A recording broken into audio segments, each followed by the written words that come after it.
Believe, but there are more animal shelters to help dogs and cats survive abuse than there are to help women and children suffering at the hands of abusers. But thanks to Ford Motor Company and some very generous donors, ground is being broken on a brand new residential facility in Wayne. It's an extension of First Step.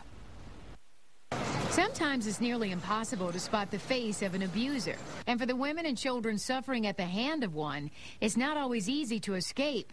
For this woman who we'll call Monique, the police were called to her home often. When the arguing would get heavy and violent and stuff, I would call 911 on the phone, and I would put the phone down in the chair or something so that at least they would come. For Jewell, the abuse started when she was a child. A boyfriend of her mom's was her attacker. Sexually molested by someone who you think are supposed to be there to protect you.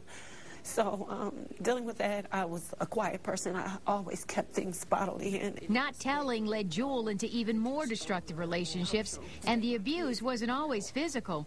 More often, it was mental and verbal. For Jewell and Monique, the healing only began when they got help through First Step of Wayne County, a residential facility for women and children suffering through domestic violence.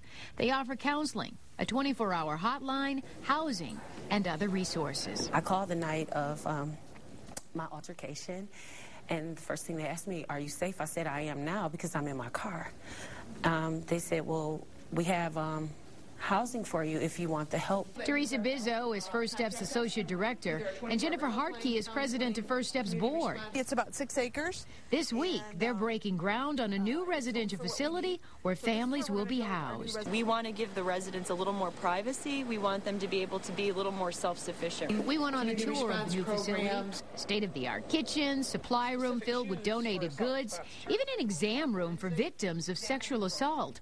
In a year, more than 16,000 people get help, but in Wayne County, there are only 2 shelters with 98 beds between the two. That's not very many beds when you think of all the women and children and all victims of violence that might need a safe place to stay. For Monique and Jewell, First Step has been a life changer. I'm a success story. You know, I made it.